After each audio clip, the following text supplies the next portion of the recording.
You are listening to the Exceptional Conservative Network. For more information, go to www.theexceptionalconservativeshow.com.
There you go, ladies and gentlemen, boys and girls. What a great joy it is to be back in the chair here at the Exceptional Conservative Show, live from the nation's capital. We are not ashamed of the good news conservatism, for it is the power of liberation, first to the Republican and then to the tyrants. Ladies and gentlemen, we got a great and unique guest out there.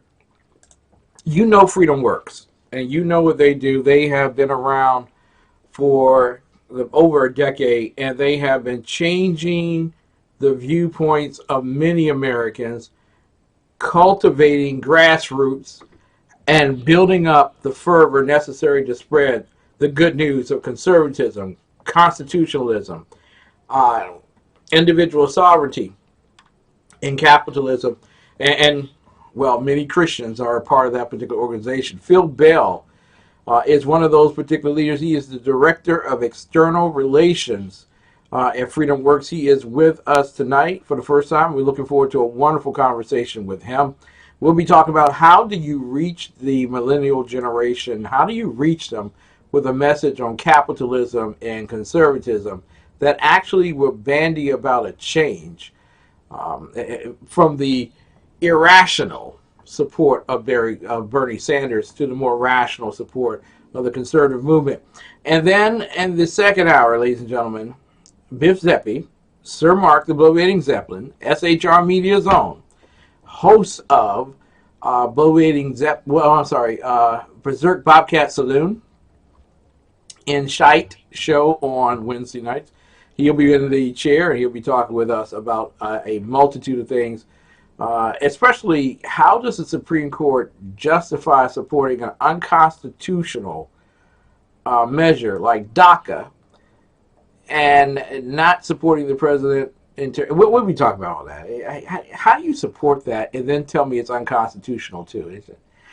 It's like talking out of both sides of the mouth at the same time. It's just...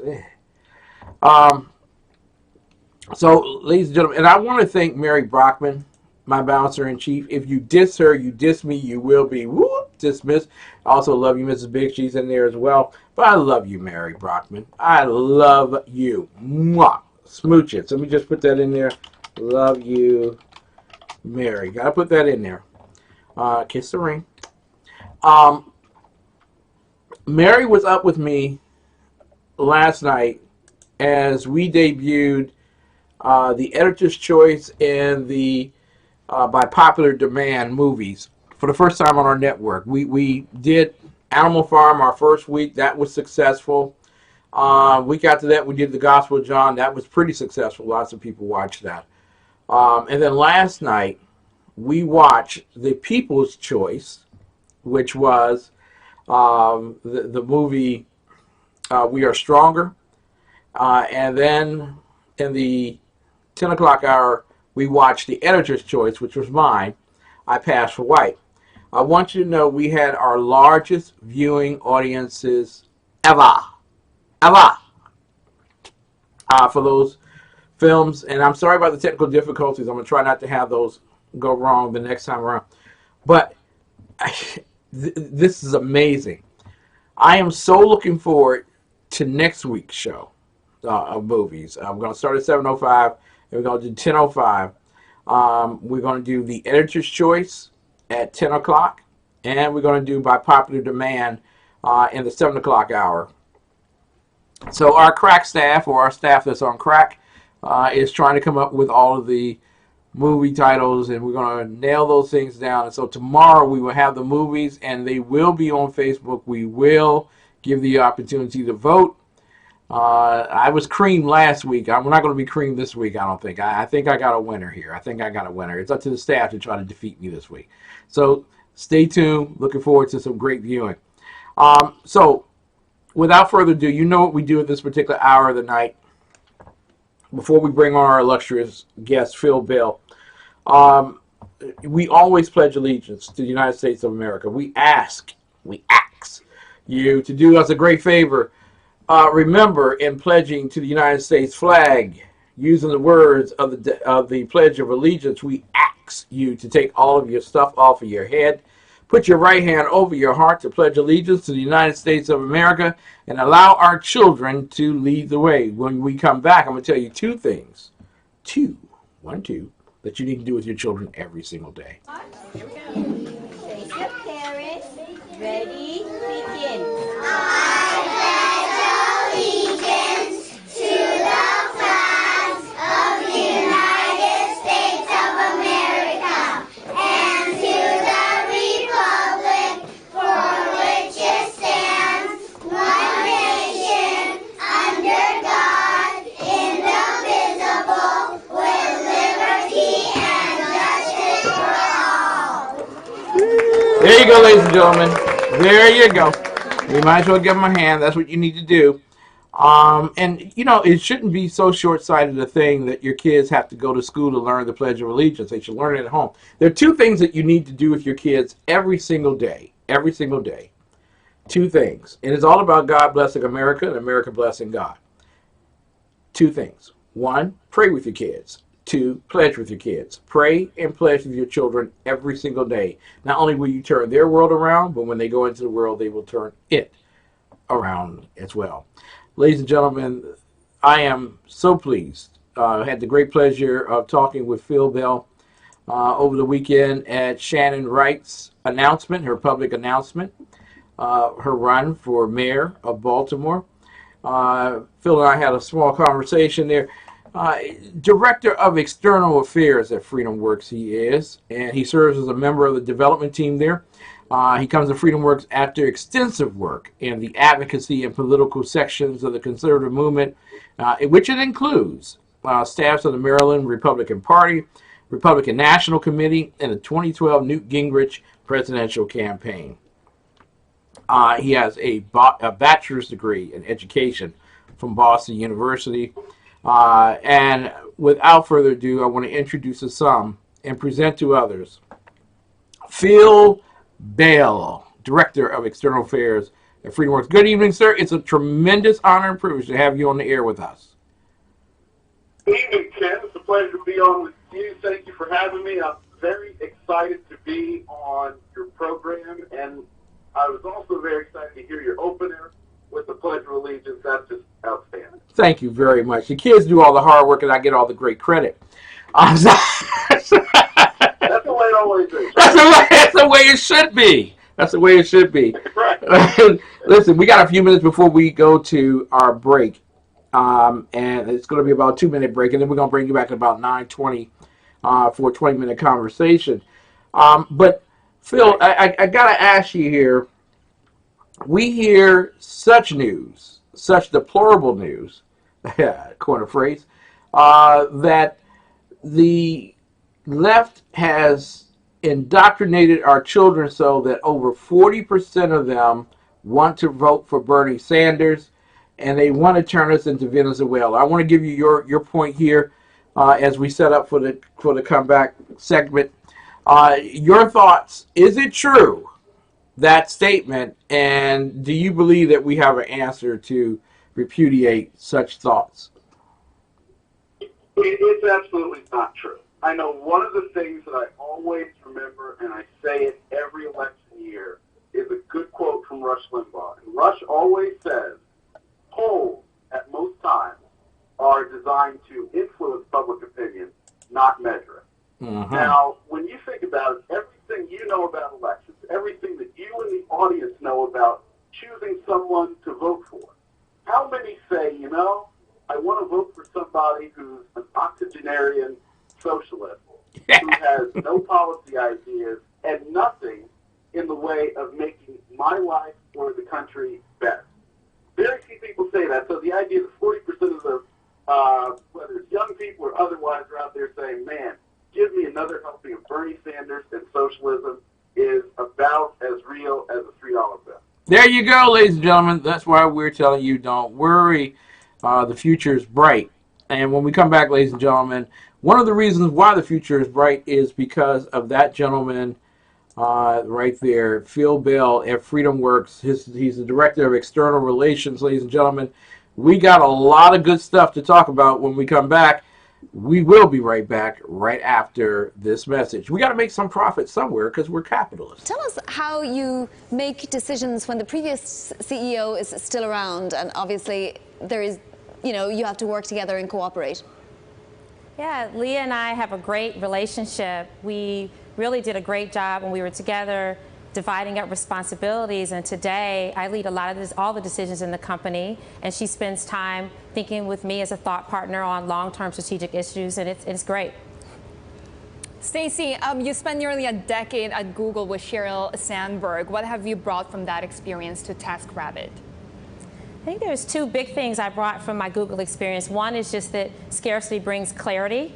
And, you know, focusing on the right things, you'll get to great outcomes. And TaskRabbit has been successful in quadrupling our business last year because of that focus. Also, in building a great leadership team. I've built a great team around me, and it's one of the reasons why I love working at the company. We create meaning, we create economic impact, and I get to work with an amazing team.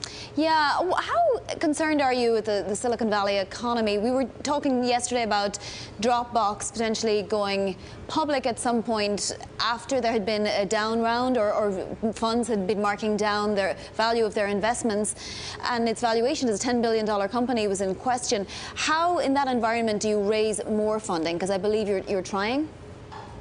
Well, in our space, I think the future is bright. When you look at the sharing economy, we pioneered this economy back in 2008, and there's been so much positive energy. And a lot of people seem to think that this social movement has sort of lost its meaning, but it really hasn't. We've really created a new place for people to think about the assets that they have, using their time effectively, and create value and think about the value that they have. So people are living a new consciousness of freedom and empowerment. So I think our space is bright. The future is bright for TaskRabbit and the sharing economy overall. Yeah, but you've also had a lot of pushback, especially when you categorize workers as contractors and not employees. How important is this distinction to your company's bottom line, and how do you deal with the risk of legal action? Our taskers are everything to us. We built this community because the clients who use TaskRabbit appreciate and value most the quality of the experience that they have. We have over 50,000 registered taskers who come and love the flexibility of work. They get to set their own hourly rates. They make on average $35 an hour, and over 15,000 people come to TaskRabbit every month wanting to task on TaskRabbit. So we see this as a new way of work. In fact, it's a new normal that I like to think of as the future of work. And at the core of it, we're creating everyday work for everyday people. People are using TaskRabbit every day to pay 1 to 3 major bills every month, and it's fantastic. Talk to us about competition from the likes of Handy, which I know has been having a little bit of difficulty. You also have competition from Uber and Amazon, given that TaskRabbit is really everything for everybody. Our competition really is people choosing to do it themselves. We want every client to think of TaskRabbit when they need something done around their home, whether they get their house cleaned or they need a handyman. And right now, we're just trying to be top of mind for them. We don't really see the competition as other companies. It really is just you doing yourselves. And when you think of needing a handyman or a cleaner, we want you to think of TaskRabbit as your everyday brand for on-demand home services. And you plan to be profitable by the end of the year, but are you raising funding? Well, everybody's always raising funding. Any startup that's venture funded should be thinking about raising funding. But profitability will give us the freedom to choose how we want to grow and how we want to expand. And we believe that we will have the opportunity to do that next year.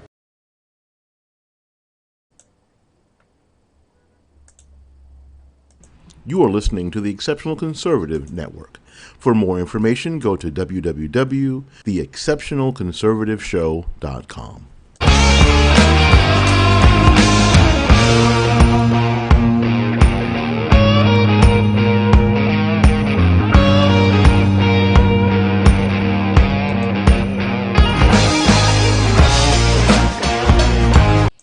Mary, I am sorry. I must have tore the speakers up there with that music. I do apologize. I love the motorcycle rock music. I really do. Ladies and gentlemen, Phil Bell, FreedomWorks, with us tonight. Listen, it is a tremendous honor to have this young man here. He is getting ready. Starting last Saturday, I know a lot of you all think that politics doesn't really start until after Labor Day. By that time, you're too late. And so he's already hustling at this point. We were at the announcement by Shannon Wright of her desire to run for mayor of Baltimore. Phil Bell was there, as he is with a lot of great candidates right around this time of the year who are trying to get their conservative feet in the water to learn how to win. Got to ask you here in terms of FreedomWorks, what is FreedomWorks all about and why are you a part of it, Phil? Well, thank you again for having me on here. So first of all, FreedomWorks, we've actually been around for almost 40 years. Yep. Most people only know us from the FreedomWorks name, which kind of dates to roughly around 2004, 2005. Yep. But the organization actually was started at George Mason University as a project there, and it got into a variety of things, best known as Citizens for a Sound Economy, and eventually it merged with Empower America to create FreedomWorks. And so when you go around Washington, D.C., you'll find a lot of our alumni, whether it's somebody like a Paul Ryan or a Bill Bennett or otherwise. It's brimming with people who in one form or another have kind of been through FreedomWorks. And we're best known most recently for a lot of the work we did when the Tea Party movement was growing. I know a lot of your audience probably went out to the taxpayer rally, Lindbeck and 9/12. 8/28 and 9/12, and FreedomWorks put those on and was a prime mover behind making that happen. Since then, we've continued that message of economic freedom, and individual liberty. So we have a regulatory action center where we actually educate individuals just like us on how to participate in the regulatory process. And that's because so many people, we wake up every day, we shake our fists at government for being so big and ridiculous, but none of us actually get involved in the process that makes it that way. So we teach people how to do that, and also our Center for Economic Freedom, where we educate Americans on what the free market actually is, how to participate, and how to spread that message. So socialism and Ocasio-Cortez and the rest of that don't rule the roost for years to come. Listen, you talk about regulatory reform, and a lot of attention by the left has been on the tax cuts that came out of the House and Senate under the Trump's early years, first 2 years. And to think he's only really been in office for 2.5 years is amazing. But the tax cuts came out, and everyone focused on the tax cuts, how it's helping the rich, how it's defeating the poor, how there were smaller refunds for those individuals who were used to the huge bounty of refund money during the early part of the year, and how that's basically stealing their economic wealth. But no one's talking about the regulatory success of this administration. Long before tariffs, it was cutting out regulations that really began to stimulate the economy. Your thoughts to that? Well, let me back up a second. There were a couple of things you mentioned there. One of the things we talked about was the Center for Economic Freedom. Yep. You said a lot of folks were saying, hey, this is helping the rich and taking away from the poor. Well, how is that? Are you helping the rich because someone who's wealthy and becomes that way, like Jeff Bezos, by providing you with products and services that you need? That's not taken away from the poor. That's someone providing something of value, and you providing them something of value for that. That's the message that's getting lost so much in where we are today. Mm-hmm. And then even more, the tax refund question. Why would you want a big refund? That means that you gave your money to the government to use interest-free for a year, when you could have taken that money and helped to pay for your kids to play baseball. Yep. Or invested it in stocks and bonds, or otherwise have gotten something of that. Instead, you gave it to the government, and now you get it back, and it's worth less than when you gave it to them. Mm-hmm. Those are the things that we try, those falsehoods we try to distill. But as you said to regulation, you're right. Pretty much the minute the business community, many of them don't like the president, but pretty much the minute they recognize that not only was this administration committed to regulatory reform, but they started to see it in the form of regulations proposed under the Obama administration that did not go into effect, and the willingness to reopen old ones, whether it was from the Obama era or before, that were causing trouble and suppressing our economy, to reopen those and undo them, that really gave them newfound confidence. And you saw new investment, new highs for the stock market, and just individuals saying, hey, you know what? I'm going to go take that vacation. I'm going to go buy that new pair of pants, that new car. It's been great. Exactly. Now, in terms of the tax cut situation, because I want to give you a chance to speak on that, because we don't hear, especially in the urban community, quote unquote, the black neighborhoods, we don't hear too many people who are extrapolating beyond anecdotal evidences how powerful those tax cuts were. And a lot of people get caught up on the fact of the matter that they took away the exemption for state, county, and local tax burdens. But those tax cuts generated a lot of spending money. Am I correct? You're right, 100% correct. Well, it's interesting that you mentioned the state and local tax deduction. The folks who are the most upset about the state and local tax deduction are those coming from high tax states, where they're now going to have the full impact of the taxes that they continue to vote for. Mm-hmm. And so that's states like Maryland, where we were a couple of days ago, New Jersey, where I'm from, New York, where there's squealing, and in Illinois and the like. And when you think about it, in many ways that was unfair. Yeah. Because you were now basically asking people from other states to effectively subsidize your high taxes. And at the same time, that tax burden was also keeping those at lower income levels from going up.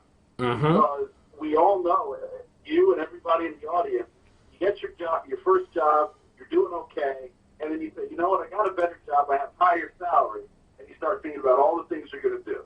You're going to buy that TV, you're going to buy the new car, and then you get your paycheck and you think, where did it all go? Oh, that's right, because the income tax is not even designed really to raise revenue as much as it is designed to prevent the accumulation of wealth. Mm-hmm. Therefore, when you saw not only the tax cuts, which made it possible now for people at all levels to keep more of their money, but also provide that incentive to big government states like Maryland, New Jersey, and so on to say, wait a second, you know what? We can't tax the people into infinity and then provide poor schools, beat up roads, and the like. That, was really, I think, the biggest genius part of this tax cut. FreedomWorks, Phil Bell, they're people who right now, and I believe that, this is my personal belief, has nothing to do with FreedomWorks, so let me just make that apparently clear in our conversation. I believe that every single congressman and woman needs to be primary, period.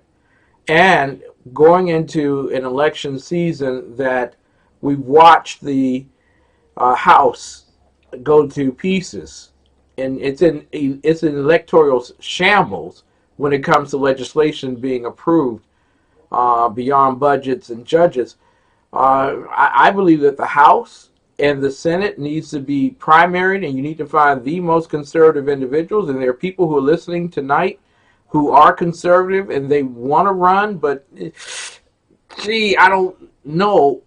What is it that FreedomWorks can do to help an individual make that decision to run for office? Well, just to give you a little breakdown of FreedomWorks, we have 4 different organizations that are part of what's called FreedomWorks. 501c3, FreedomWorks Foundation, and that does education. So whenever you come to, whether it's a training session or you watch one of our live streams and we're talking about regulatory action or the like, that's our foundation. So 501c3 organizations generally are not allowed to engage in any kind of lobbying. Definitely no political activity. We have a 501c4, which is FreedomWorks itself, and that does more of the action. So when you hear us say, hey, talk about call your legislator, talk about this bill and the like, that's FreedomWorks. But again, they can't engage in political activity, and that means candidates and elections. Now we have a couple of PACs that do engage in that, but those are separate in every way from the rest of FreedomWorks. So, and the reason why I say all that is when you talk about candidates and whatnot, that's the important breakdown. What we can do as far as 501c3 and 501c4 organizations are concerned, and that's where I work, we have the ability to educate primarily. Exactly. And more and more education we provide so that somebody in the community understands, hey, this is really where my tax money is going. This is how the process works and the like, and they'll be better equipped if they decide to run on their own to say, now I know how to speak to a lot of the issues. Now when someone comes up to me and says, well, why do you believe this or why is this that way, you can take the knowledge that you were able to gain from us and put that to work explaining to them and formulating your policy positions and the like. Exactly. So it's not, it's us engaging in political activity, but it's helping you to be a stronger individual and as a result, stronger candidate. Exactly. And so this is where I go. And this is why I tell people during the summertime, you should come on the Exceptional Conservative Network, the Exceptional Conservative Show, or any one of our shows. You need to get some training in terms of public relations and knowing how to speak to the press. You can't get that practice waiting for someone to put a mic in your face. You have to go and be a part of that. But also, there are lots of people who want to run for office, and then when you sit down and you talk with them and ask them, well, what exactly do you want to do legislatively, or what do you want to do as an executive in public office to change your situation? And they have no clue beyond the talking points that they've heard on television or that they've seen on television, per se. So getting educated this summer about the issues, I think, is the most primary function that any candidate would want to have. Am I off peak here in any way?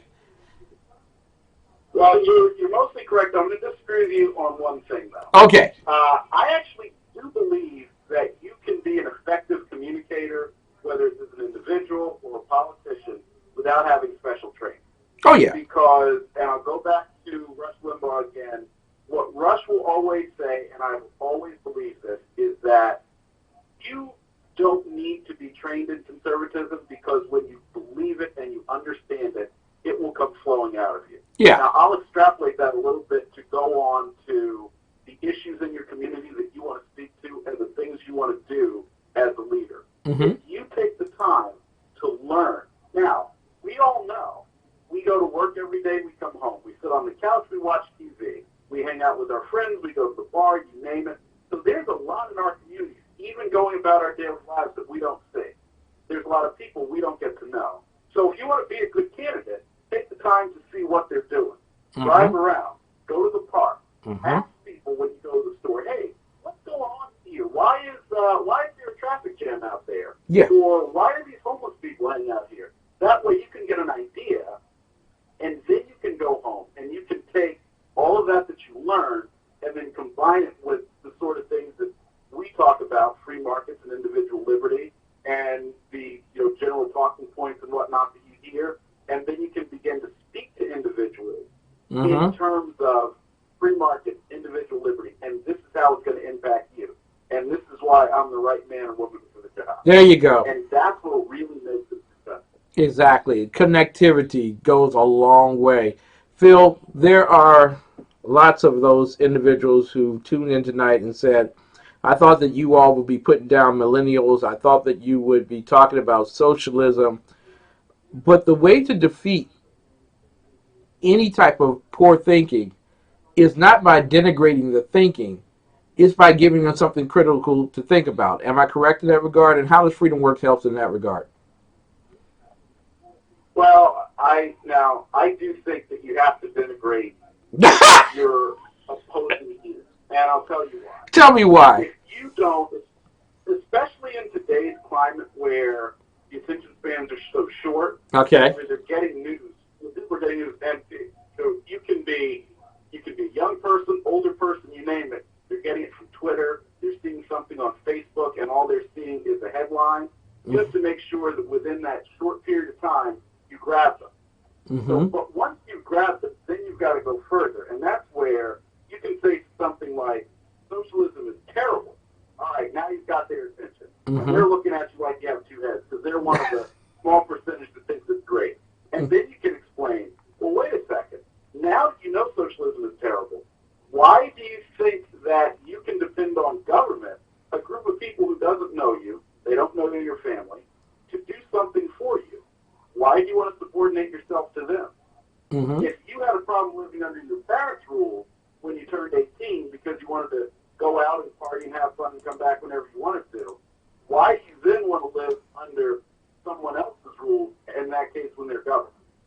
Then you got to get them to start thinking, oh yeah, you know what? That does sound like a terrible life. Yeah, it does. And the more knowledge that you bring to them, then and explain and be able to answer their questions.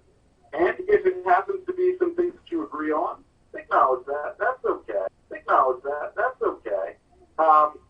But over time, we'll start to win them over. I'll give you a quick story. Yes. About 10 years ago, a couple of friends and I, we had a third buddy named Dimitri. Dimitri told us he considered himself to be a Democrat. And we never really talked politics with him. We just went out to the bars. We went out chasing women. We did the things that 20-something guys do. Well, by the end of that year, all three of us had hung out. He said one day, you know, Phil, I like Lindbeck. I think Lindbeck's a great talk show host. I don't like so-and-so. I think the Republicans need to do this, need to do that. And I stopped and I said, Dimitri, are you a conservative? He said, yes. Wait, you told me you were a Democrat about a year ago. I said, I was just listening to you and Steve talk for that whole time, and I realized this is the way to go. So it is entirely possible that when you're able to be nuanced, but also bold and shocking, bring people in. There you go. Well spoken, Phil. Phil Bell, ladies and gentlemen, with FreedomWorks. How can people get in contact with you to become better educated, to become more illuminated in the fields of politics and as well liberty and individual sovereignty? Well, I'd say two things. First of all, right now, go to Facebook and put FreedomWorks in the search bar. Like our page. Like FreedomWorks and FreedomWorks Foundation. That's where you can find all of our videos, all of our live streams, and find out about the events that are coming up. But also, please send me an email. It's easy to get in touch with me. It's simple. P-B-E-L-L, P-Bell, at freedomworks.org, all one word. So P-Bell at freedomworks.org. And if you forget about that, think about the telephone company. I always like to say I got the good look, and Alexander got the phone company. P-Bell at freedomworks.org. There we go. We put that in the chat room for everybody. Everybody in the chat room, send them a thank you for coming on tonight. And as well, definitely go to FreedomWorks. Follow them on Twitter. Go to them on the Facebook page and follow them. Phil, we thank you so much for spending time with us this evening. You'll be back, most certainly. Absolutely. Thanks for having me on, and just keep doing these great shows. Thank you very much. I'm going to get that on writing. Phil Bell, FreedomWorks. Ladies and gentlemen, listen, we're going to go to a commercial break because we're capitalists, and that's just the way we are, and we don't mind making money like that. What we're going to ask you, since Bonnie, my producer, isn't watching tonight, if there is a movie idea that you have that could be recommended to my team, I wouldn't mind that you're doing it, because it's all about popular demand. 7 o'clock. Hey, why not put my movie up against y'all movie every single day? We'll be right back, ladies and gentlemen. More of the best in urban conservative talk right after these messages. I started the Armed Citizens Legal Defense Network in 2008, and we put this together for us. The concept was that if one of us armed citizens are involved in a self-defense incident, then we have a network of individuals behind that person in order to help them get through the legal fight, if necessary, after the incident.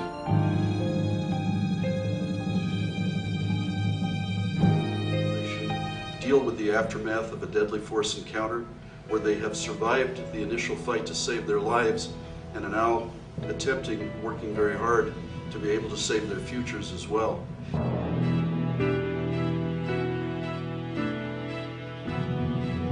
What really has impressed me is the boots on the ground side of it. Having had some small part in some of the cases where ACLDN has come in and helped people who are in trouble, I've seen Marty Hayes' vision for this organization fulfilled.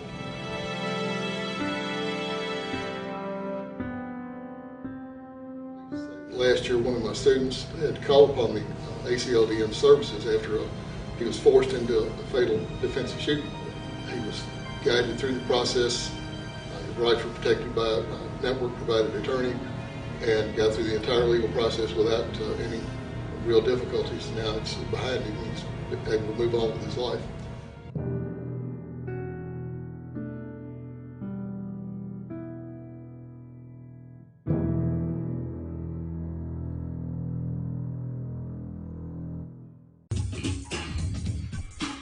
The dream deferred is real. You've been waiting for the Exceptional Conservative Network, and now it's here. Go to TheExceptionalConservativeShow.com. Tune in and get the best in urban conservative talk. Stop dreaming. It's real.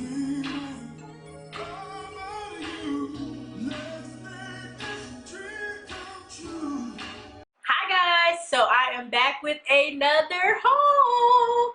You guys know I collaborate with Shein every month. They are one of my favorite companies to work with because I really love a lot of their clothing. So I'm sharing my picks with you this month from the website. So yeah, I'm just going to basically just show you the items, and if you have any questions, just leave them below in the comment section and I'll be more than happy to answer for you. I have told you guys repeatedly, Shein is an Asian-based company. You're gonna have hits, you're gonna have misses. I follow the size chart. Most of the time it works for me, but not all of the time.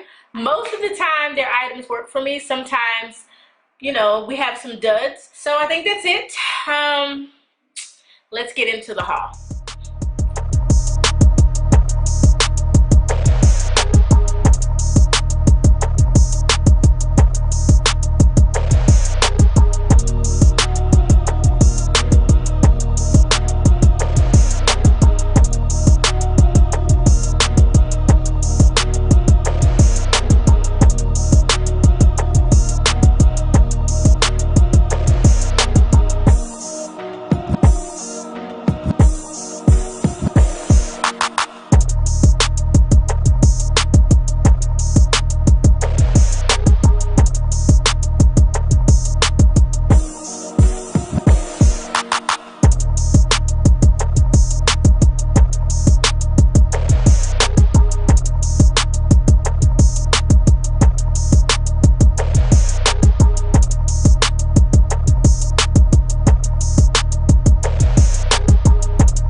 use the natural 20 for a discount on the Shein website. So that's cool that they gave me a discount code for y'all to use. So I will see you guys in my next haul video.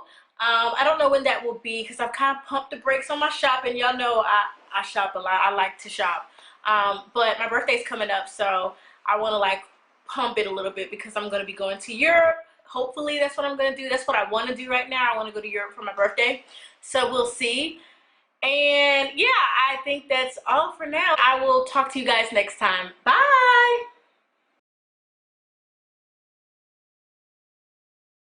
You are listening to the Exceptional Conservative Network. For more information, go to www.TheExceptionalConservativeshow.com.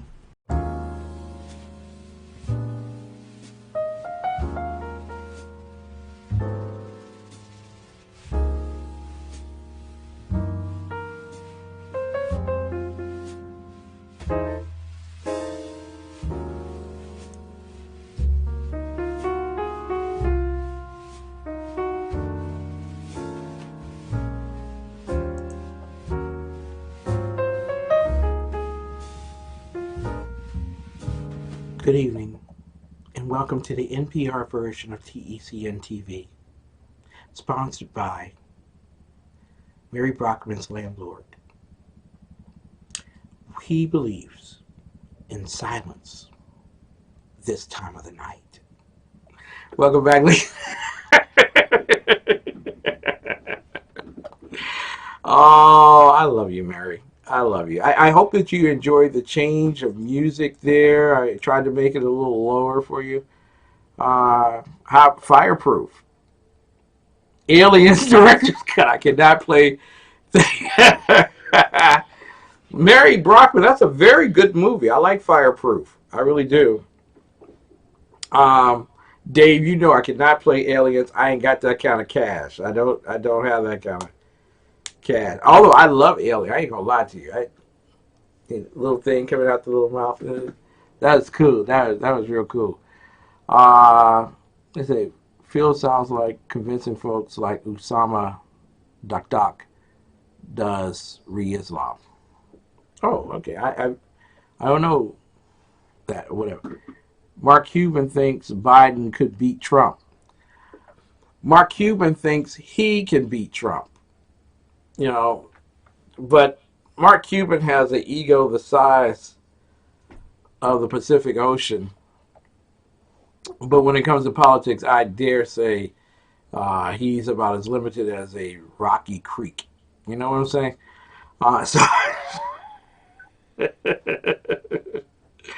I will look into Fireproof. I don't know if they would allow me to play Fireproof, Mary. But I will look into it. I will, most certainly. I like Fireproof. I like the romantic piece of that. And the great story about Fireproof, which gives chills to the heart of Mrs. Biggs, is that in the kissing scene, if you notice that there are not a lot of kissing scenes, if any. I think there was only one kissing scene in the whole movie of Fireproof. And Mary Brockman or Mrs. Biggs can correct me if otherwise, because I probably fell asleep during most of it. Because it wasn't a fire. You know, you're looking for fire, bombs, and it was romantic. You know, it was. I'm not. Oh my God, I'm going to get in trouble for that. But Dave, I'm a man. When you go to a movie, you want to see something blow up. Am I right, Dave? It's like if something doesn't blow up during the course, I would go, ladies and gentlemen, to a Shakespearean play like Romeo and Juliet, Romeo and Juliet, and I would expect something to blow up. I want to see the violence on the stage between the families. You know, I need that to draw my attention. But I did see the movie Fireproof. I don't believe I actually slept at all during the whole movie. I thought it was a very good movie. I was the one holding the tissues for my wife so that she could cry. See, Dave says, "Kid, I got your back, bro. I want to see explosions and lots of gunfire." See, that's what if they could only put that in a Shakespearean play or some type of. Do you know how great West Side Story would have been if they had some M16s? Da da da. You know, da da da da. It's a different. Anyway, I think Fireproof. A play about a prison break. I think the modern HBO movie would be Romeo and Julio. You get the picture. You get the picture. But I do want to see though. I do want to see some good movies, and I'm going to promote them. Fireproof, I will check into, Mary. I am with all certainty. I swear I will check in to see if I can play Fireproof, because I really believe, Mary, you deserve one. I mean, you didn't get a chance to pick any of the movies so far, so you should get at least one. No, but no, they will not allow me. They will not allow you to download and play Fireproof because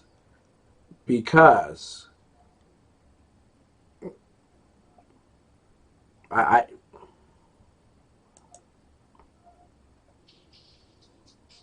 yeah. No, they will not allow you to download and play that particular movie because of what is that, copyright infringement? Okay, there are various scenes that you can see, but you cannot watch the whole movie because it would be an infringement on the copyright of the movie. So what I try to do is play you the movies where there will not be copyright infringement. Great movies, and there's some very good ones out there. I Passed for White was a good one. I liked it. It was a great discussion type movie. I would play that if today I were teaching history, and I would teach history and biblical studies as well. If I were teaching that, I would play it, and I would ask my students comparatively, what is racism of the old versus racism of today? And most of them who are running around saying the white man this, the black man that, dude, do you know from whence we came? And when you look at the startling portion of that movie, that the black woman hid her blackness until the very end, so much so that she was so wounded by the Jim Crow period that she believed that even if she were honest, she would not be accepted. You look at today, and it's like every other movie is biracial, this, that, and the other.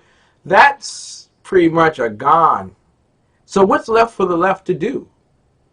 But to then come out and say that homosexuality and lesbianism is equal to the 1960s of Jim Crow racism.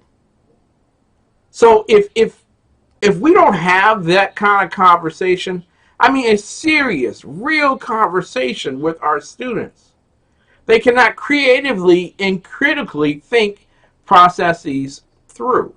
They will merely accept what has been expounded to them by definitively,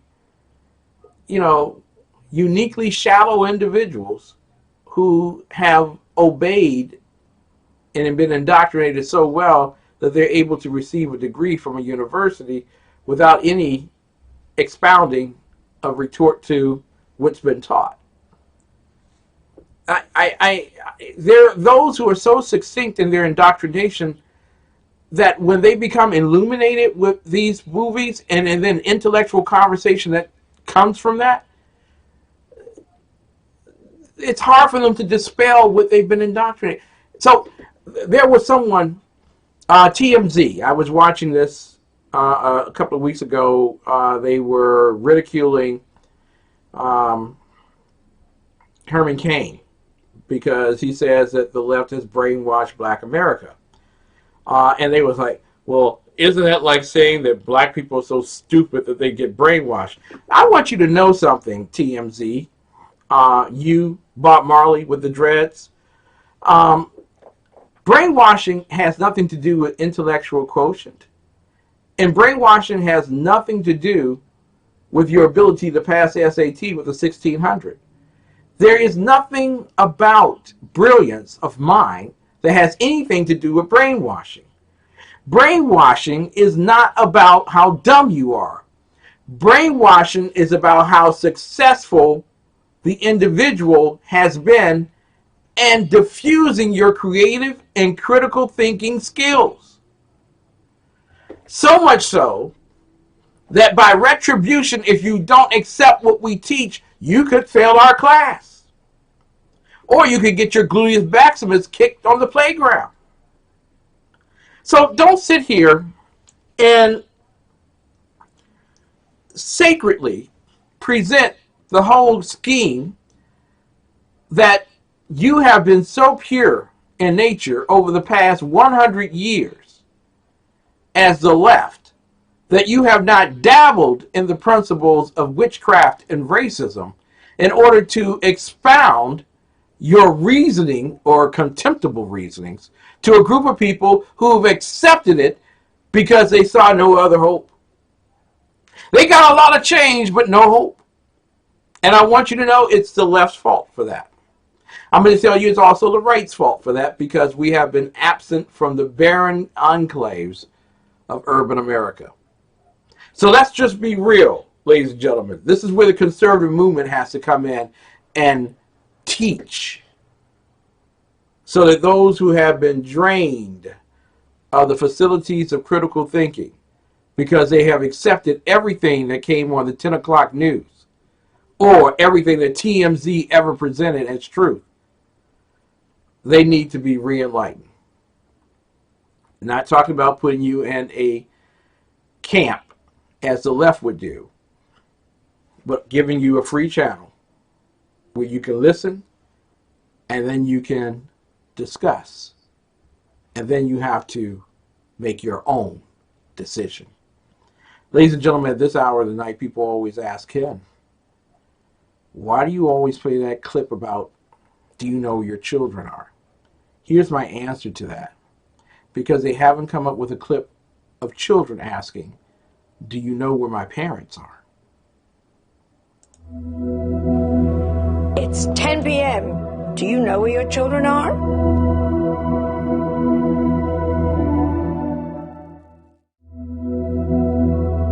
It's 10 p.m. Do you know where your children are?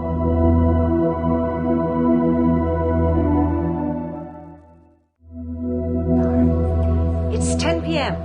Do you know where your children are?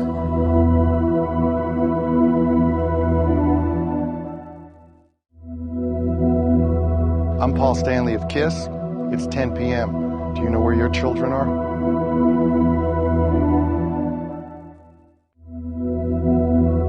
It's 10 p.m. Do you know where your children are?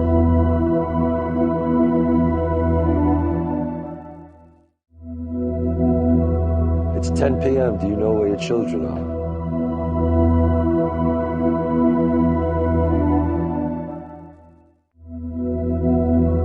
It's 10 p.m. Do you know where your children are?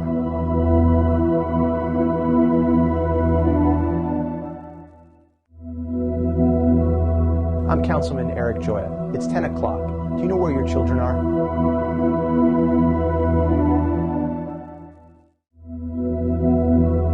It's 10 p.m. Do you know where your children are?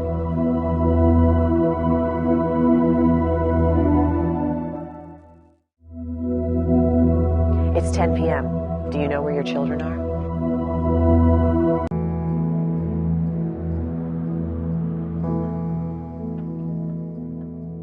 There are families in Western New York whose loved ones' murders are still unsolved. Tonight, one woman is sharing her story, not just to demand justice for the person who killed her son, but also to fight for the other mothers going through the same trauma. Here's Two on Your Side's Leanne Stuck. Tonight's Unsolved Crime takes us to Walden Avenue near Academy Street in the city of Buffalo. A 21-year-old man was shot and killed while getting an ice cream cone in 2007. His mother lost both of her sons to gun violence. One of the cases was solved and one of them was not. Tonight, she tells us she'll never stop fighting for justice.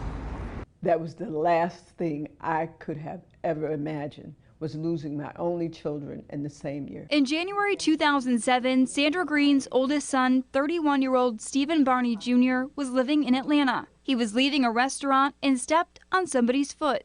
He would never have thought coming out of a restaurant, stepping on someone's foot would lead to his death. A 19-year-old shot and killed Barney in the parking lot of the restaurant. The young man was captured on camera. There were several witnesses, and he was captured in a rather short few days, quickly. I thought that that was possibly the most horrific thing that could ever have happened to me. But little did she know things were about to get worse. In November of that same year, her youngest son, 21-year-old Corey Green, went for ice cream at a Dairy Queen on Walden Avenue near Academy Street in Buffalo. And he said he would be back shortly. Did I want anything? No, it was going to be a quick run out, quick come back. But he didn't. According to Crime Stoppers, Green was killed around 7:45 that night on this corner, right next to the ice cream place. And they said there was another individual there with him whom they believed someone was trying to shoot at, that they were targeting him. In no uncertain terms, he said that my son was collateral damage. I thought I was going to die. I thought I was going to die. 12 years later, Green's murder is still unsolved. She says the man her son was with won't cooperate with police. He refused to say anything about anything, and they knew he was there. Green joined the peace organization to help with her grief and help others.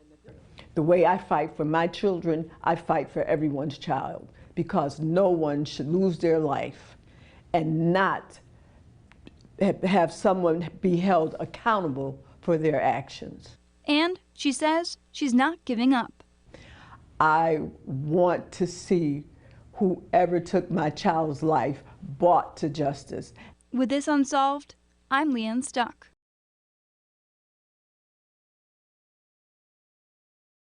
When I found out that there was an online travel service that provided convenient access to a large selection of flights, hotels, car rentals, and vacation packages, I thought nothing of it.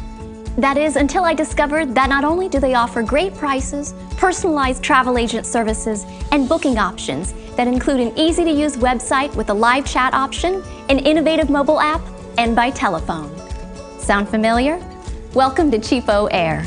Unlike other travel websites, Cheapo Air is the ultimate in next-generation online travel services. Cheapo Air provides full end-to-end support to customers via their website and also by way of thousands of trained travel agents available 24/7. While other travel sites make it impossible to even find a phone number, Cheapo Air displays its toll-free number prominently on every web page. The Cheapo Air agents are there to provide assistance with research prior to booking, throughout the booking process, and even once your journey is underway. So, no matter where you are, you will get where you need to be with the minimum amount of stress. Cheapo Air is flight-focused. This means they're able to offer a wide variety of flight options and customizable itineraries to meet even the most demanding of travel requirements. The team of Cheapo Air travel agents will stop at nothing to find the very best travel options for you and those traveling with you. Cheapo Air works hard to ensure that each and every traveler is treated to the very highest levels of service and personal attention. No travel request is too small or too large for their experienced and highly trained team of global travel agents. That's why Cheapo Air charges a small service fee at the time of booking. Since 2005, Cheapo Air has helped travelers just like you and me explore the globe at a discount. Whether I book on their website, use their award-winning app, or talk to an agent, one thing is for sure. Cheapo Air has helped me save time and money, flight after flight. More information on this topic can be found on the Cheapo Air website. We recommend that you familiarize yourself with our terms and conditions and FAQs. If you still can't find what you're looking for, please call one of our customer care agents. Enjoy your Cheapo Air experience and safe travels. You are listening to the Exceptional Conservative Network. For more information, go to www.TheExceptionalConservativeshow.com.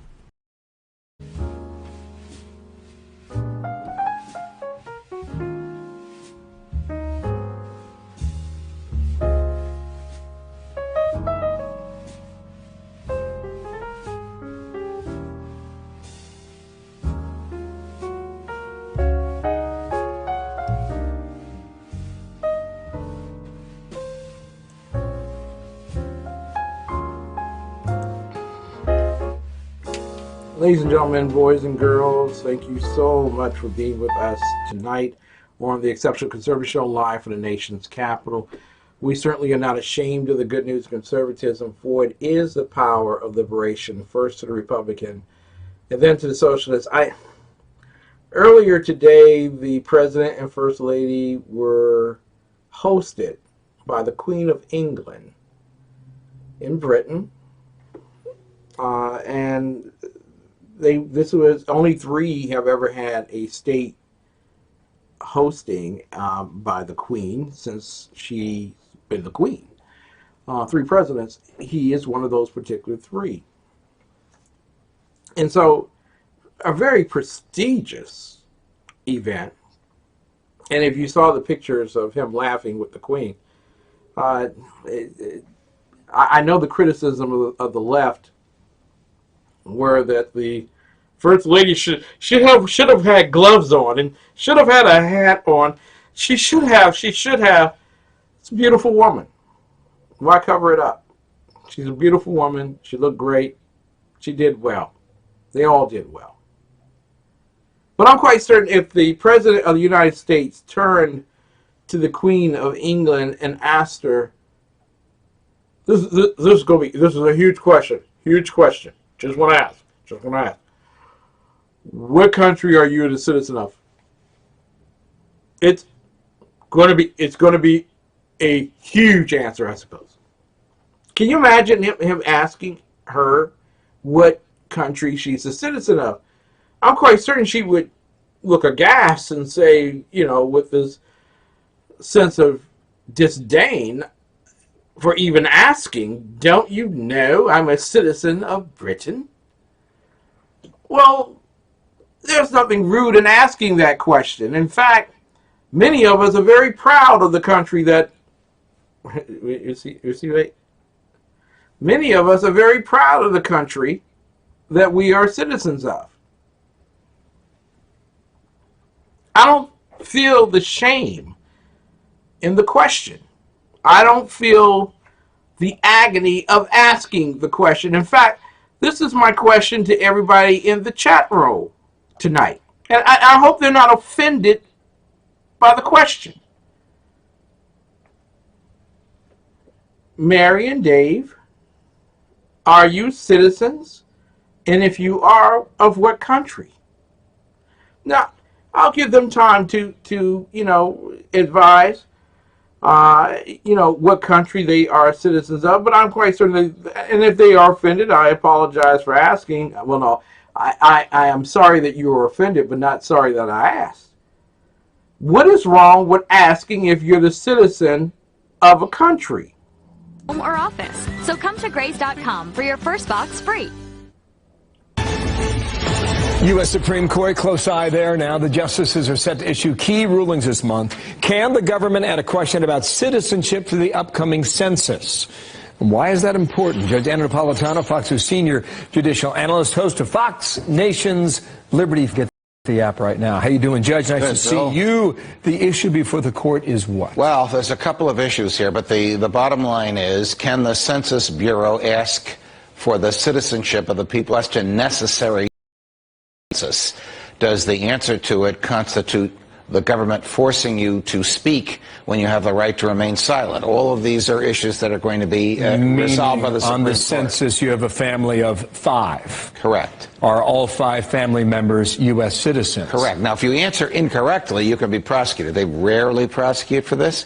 If you refuse to answer, you can be prosecuted. They never prosecute for refusing to answer. We had a president, George W., who famously refused to answer because he got the long form, which asked a lot of questions other than why would this administration and Wilbur Ross, the Secretary of Commerce, why would they want this on the census?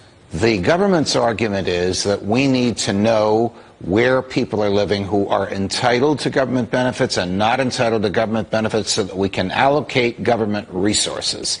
That is Wilbur Ross's argument. And quite frankly, that argument seemed to have captured a majority view when the oral argument was held in the Supreme Court just about 3 weeks ago. Now, starting a week from today, the Supreme Court will be coming down with 3 to 4 cases every Monday until the end of June, and this will be one of them. This has to come down soon because even though it's still 2019, the census forms have to be printed well in advance. Why would someone not want this question on the census? The fear is that people will answer incorrectly and there'll be an undercount of human beings and therefore an underallocation of federal benefits and federal resources. The other fear is that people will not answer correctly for fear that they're going to be deported or otherwise incarcerated if they're living but technically overstaying a visa or in violation of some other law. But those against it might also worry about the financial strings that you just described, too. Of course, correct? of course. To me, it's a First Amendment What do you issue. think? I think that the Supreme Court is going to uphold it, and the only reason I think that is from having read the transcript of the oral argument. But to me, it's a First Amendment issue. How so? The First Amendment, which prohibits Congress from abridging the freedom of speech, also prohibits Congress from compelling people to speak. Just like you have a right to remain silent when you're arrested, you have a right to remain silent when the census comes. But you thought during the arguments that there was a feeling of favorability toward the government's argument. I think 5-4, the government wins. Interesting. Yeah. Bring you back when it happens. Okay. Thank you, Judge. All right, back over to Sandra. All right, President Trump on his first state visit to the UK. I understand the First Amendment. And, you know, the libertarian part of me says, you know, you can ask me the question. It doesn't require me to answer. Now, what has been hinged here, and I appreciate Judge Napolitano speaking about that up front, is the prosecutorial nature that comes from either answering incorrectly or not answering at all.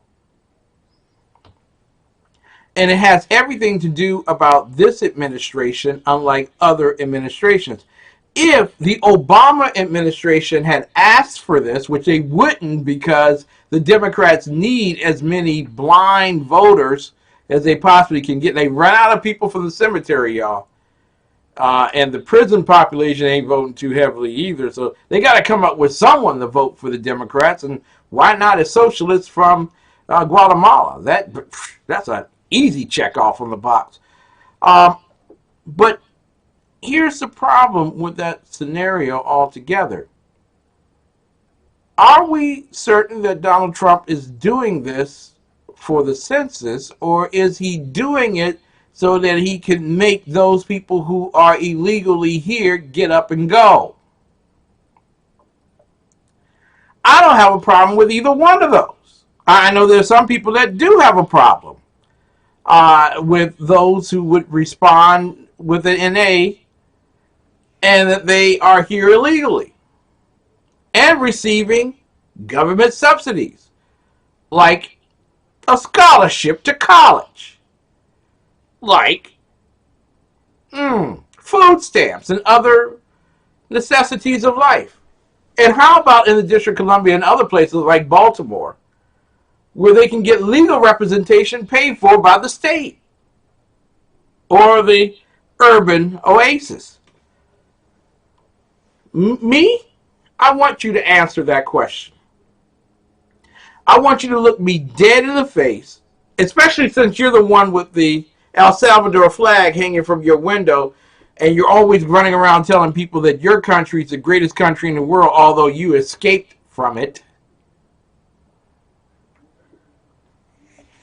Oh, what a wonderful country it is that we are leaving Honduras today, expecting by walk to get to the United States of America. Oh, right around the end of summer. You know, we got to take a few days of vacation at the border of Mexico. You know what I'm saying? You know, got it. It's tough getting through Mexico. Winkety wink wink. But once we're through dilly-dallying in Mexico, then we will go to Mexico City, because you got to see Mexico City. Don't drink the water. That's what we've heard. And then from there, we will go through the deserts and then cross the El Paso River. And here we are. We're in the United States. and we'll begin getting all the subsidies and support mechanisms that were left behind, including a potential Obama phone. Do I get my Obama phone for pass and go? I really believe that every American should be able to answer that question without a disingenuous heart. There is nothing wrong with answering that question. I've seen people from the Dominican Republic in their cars. They love their U.S. cars, Ford trucks, Chevy this, that, and the other. They love the American money that they get paid for being here. They love the American jeans that they wear. They love, but they have on the back of their car rest Dominican Republic or Puerto Rico is part of America, but you understand what I'm saying? Guatemala, those types of things on the back of the headrest. I know that you love from whence you came, but you're in America. We're a melting pot. We are a multitude of all nations that came here for the purposes to subsist in freedom and in liberty. Now, for those who came by force, they died off over a century ago. There is no person who was forced to come to America through the slave trade alive today. Everyone at the age of 18 has a choice to make. Do I stay here or do I go? Everyone who has come to America through the quote-unquote DACA strategy has a right and a choice. And in fact, when you look back on the record, our founding fathers wanted you to get to the point that when you came of age, you had a question asked of you. Do you want to be a citizen or not? And if not, then go back home. It is part of our rugged nature, and Dave puts it very simply, assimilate or get out. We are U.S. citizens. Now, I don't care if you root for the Pittsburgh Steelers, except for when you play the Washington Redskins. I don't care if you root for the New York Yankees, except when you play the Washington Nationals. I don't care if you, I don't know any of the soccer teams, and apparently you have to know that when you cross the border. But whoever you root for, it's your own. But you're in America now. You're a U.S. citizen. Your nature is our nature your nature. Polish sausages, and we all take something from whence we came. But in this melting pot, we are one. And it should not be so that we take advantage of the melting pot and then disdain the food that came from it.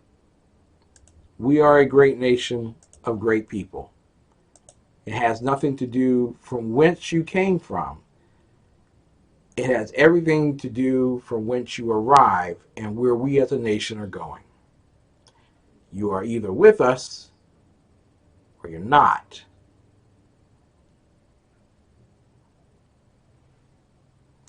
We'll be back, ladies and gentlemen, with more of the best right after this.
You're listening to the most influential urban conservative talk show in all of the world.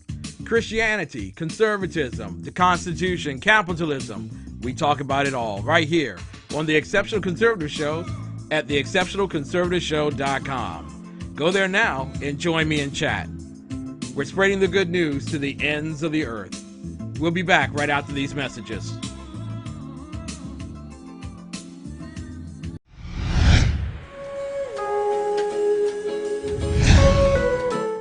James here from RVS. We have one of our new simple site wireless systems installed on this tractor trailer. It's a 48-foot trailer plus about 10 feet for the cab, so we have about 58 feet from the camera in the back to the monitor in the front. And we're going to take a drive with it and see how it works, even on the highway at about 65 miles an hour. We'll take a quick walk around the tractor trailer first, to show you the camera installed on the back and then the monitor in the front. Let's take a look.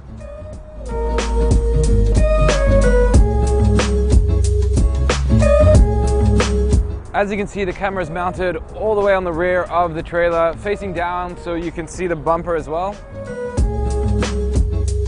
See, it's a pretty big situation here.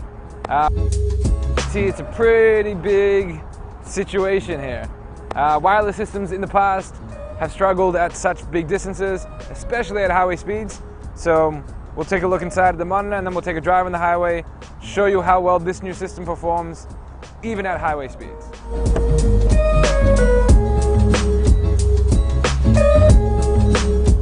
Here's a look inside the cab at the monitor installed.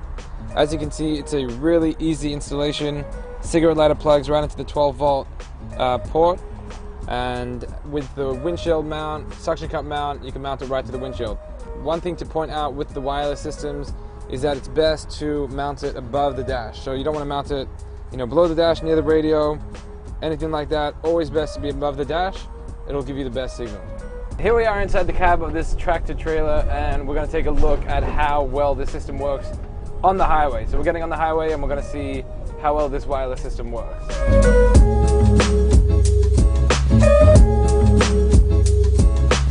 Okay, so we finally made it onto the highway and we're currently going just a little bit above 65 miles per hour, and as you can see, the camera system is holding up really well.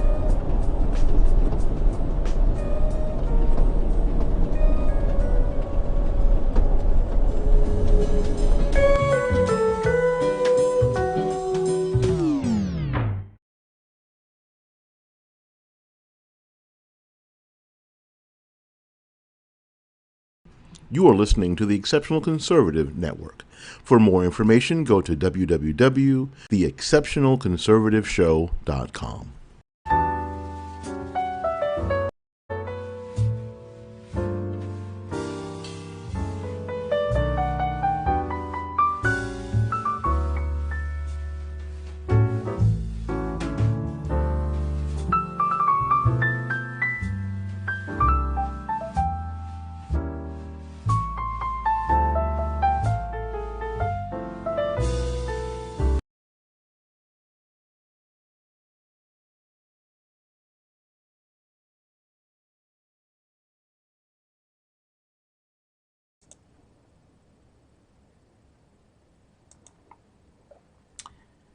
Good evening, ladies and gentlemen. Sir Mark the Bloviating Zeppelin will not be with us tonight.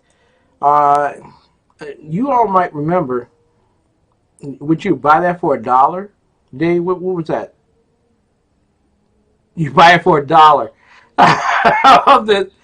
Okay. Wow. Y'all a tough crowd. You know that?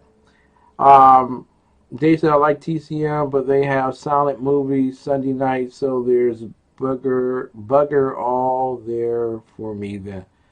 There you go. Carol Lombard, he's recommending a lot of Carol Lombard movies here. And I will go back and check. High Voltage, I will go back and check in terms of movie night. You all may have noticed a change in lighting tonight. And let me do this first, because I remember I didn't do this at the top when I started. Can you, your statement means I agree. Okay, thank you, man. I appreciate it. But for those of you who are first timers to the Exceptional Conservative Show, I ask that you bear with us as we grow. We are making changes, and you might see some new changes tomorrow in the process. But here we are. We are not ashamed of the good news of conservatism, for it is the power of liberation, first to the Republican and then to the socialist. If you have never seen our program before or never heard of us before, I'm going to recommend highly that you go to TheExceptionalConservativeshow.com, TheExceptionalConservativeshow.com, and there you will find the actual principles that we go by to do our show on every single night. You'll look at the incredible lineup of conservatives that help in terms of putting this particular programming together. Well, some of them are conservative. They're generally conservatives, but it doesn't guarantee that they vote Republican. Can I say that? They don't vote Republican all the time. I can say that. Okay, so, but generally they would, if given the opportunity. You have to ask them if they vote. Yeah, I know they're conservative by nature. They really are. But there are 5 keys to us winning. It's Christianity, it's conservatism, capitalism, constitutionalism or rule of law, and individual sovereignty. We have a pledge to liberty. We are not ashamed of the good news of conservatism, for it is the power of liberation first to Republicans and then to the socialists. But we're changing that to tyrants, so I need to go back and change that. And we ask that you join us. Ladies and gentlemen, join us in kicking down the barriers to promoting liberty and justice to the world. Share our network. Share our message. Keep the faith. The nation and our culture requires your vigilance and your ambitions to preserve each from enemies, foreign and domestic. We ask that you subscribe. There are a number of ways that you can definitely do so. You can go to our YouTube page and click on that. Way you'll know exactly, you can subscribe to that. That way you'll know exactly when our show is coming up. And we believe in promoting your work, your show, your good news. And so find a way to join us in our particular fight as we persevere onward in delivering that good news. Now, there is in the chat room, TheExceptionalConservativeshow.com. We ask that you share it and enjoy sharing it. I want to thank you for coming here and especially joining us in the chat room. Mary Brockman is my bouncer in chief. And if you diss her, you diss me, you will be dismissed. And people ask, well, how do I get into the chat room? Well, there's a link for that right there at TheExceptionalConservativeshow.com. All you got to do is go down, click on where it says live chat, and you can join us directly there. Great conversations are held within that particular chat room during the course of the programming. I'm the host of the Exceptional Conservative Show, Kevin McClinton. My producer is Bonnie Williams. Our CFO, Deborah Blair Frazier. The editor-in-chief of AC Nation News is Brandy Bohannon, and Dr. Jane Ruby is our network advisor. She also has a show that comes on this network. She actually is reporting right now from Israel, so she won't be back for a bit. When she comes back, she's on Tuesdays and Thursdays at 11 p.m. Eastern Time. I told you all that I was shaking up the show in terms of contributors to the program. And I want you all to know without a shadow of a doubt, I love all of our contributors. I really do. But on Thursday nights at 10:20 p.m. Eastern Time, our new contributor for that programming will be Alexa Dunnitz. Alexa Dunnitz will be our new contributor at 10:20 p.m. Eastern Time. I had a wonderful conversation with her last Thursday. She'll be back this Thursday. Well, she won't be back this Thursday. She's going to a pentatonics, or whatever, one of those hip little concerts, live concerts or whatever. So she's going to that on Thursday. She won't be here, but we will find someone to sit in to commentate during her time period. So, ladies and gentlemen, changes are coming. Changes are coming step by step. And I want you to understand, a lot of people have taken the changes that I made to our program and stuff like that as a personal assault. It's not. We're growing and spreading the conservative message, and we're using people, young and old, black and white, Hispanic, it doesn't matter to me, but individuals who want to delve and preach the good news of Jesus Christ. What's that? What's that? You put it there. Need to get Alexa together with Is that Sophia? I don't. There you go. Is that Alexa is a great young lady. We need young folks to carry the flag forward. I agree with you, Dave. See, Dave gets the picture. Dave gets the vision. Not personal assaults. I would love all of those great hosts to come to my network and host their shows. That way you don't have to worry about being a contributor. But I like to groom contributors. Many people will remember we started with Janice Hall, what, about 5 years ago? She's been with me a longer period of time than most people would. And at the beginning, she was very nervous. But now she's an old pro. No, she's not old, but, you know, she's a pro. Well, you know. She's great on Wednesday nights at 10:20 p.m. On tomorrow night, Raynard Teddy Bear Jackson will be with us. And on Friday night, Howie Coleman will be with us as we do Open Heart, Closed Case, ladies and gentlemen. I want to thank you so much in the chat room for the recommendations for the movies. I appreciate that greatly. We'll go back and present those because I want to get as much with she can. I'll send you a couple of So's videos. She's a 14-year-old anti-PC politically correct Santaris. Oh, I think I know who you're talking about. Reynard is the sizzle, the shizzle. There you go. I think Sophie's been on my program before. I don't know. I think when we were at Value Voters, I think she was in that CPAC. She is rough language with the kid is a genius.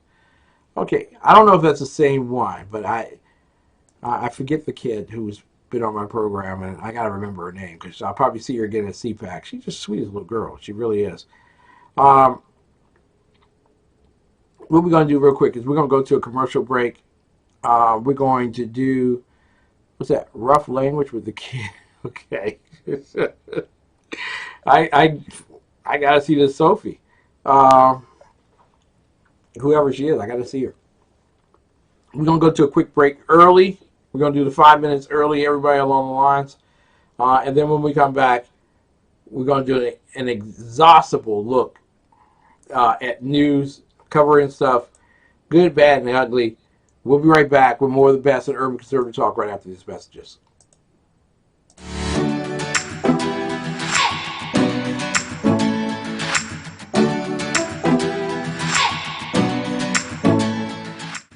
Hey guys, I am currently washing our brand new King sheets. So while I'm waiting, I just wanted to get on here and tell you about our new mattress.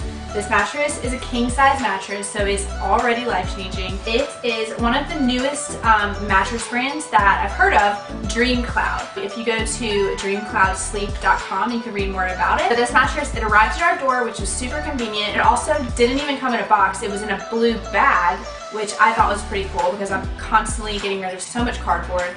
It was super heavy, so it did take us a while to get it upstairs. This is definitely a more high-end, luxurious mattress. It is so comfortable. Hey Colby. It is about 15 inches thick, so it's super supportive, super plush. It has a true tufted cashmere top, which is so comfortable. Another cool thing about this brand is that you get 365-day trial period where you can test it out risk-free for a whole year. Also, you get a lifetime warranty, so that's pretty cool. So I videoed us unboxing. You can watch it real quick right here, and thank you so much for watching.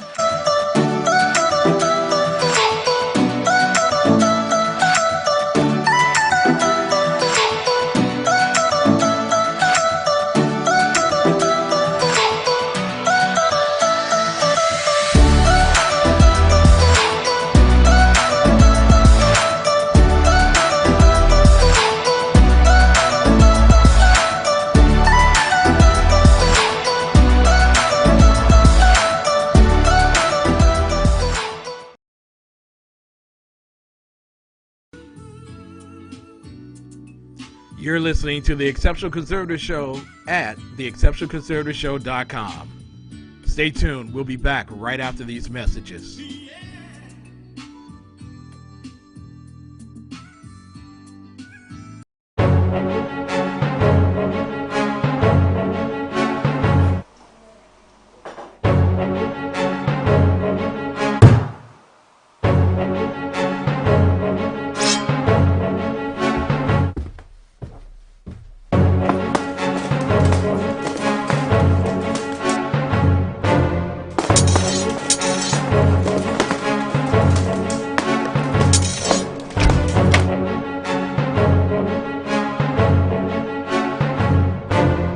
Sometimes imagination and adventure get a little noisy, but maybe that is okay when your heroes are living out the greatest story ever told. Bible Force, the first Heroes Bible, helps your kids to enjoy the Bible in a fun and exciting way.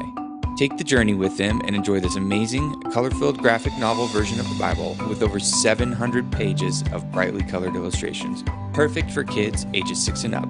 Bible Force also includes a companion app so your little heroes can read through the Bible independently. Bible Force, the first Heroes Bible, available now from Tommy Nelson.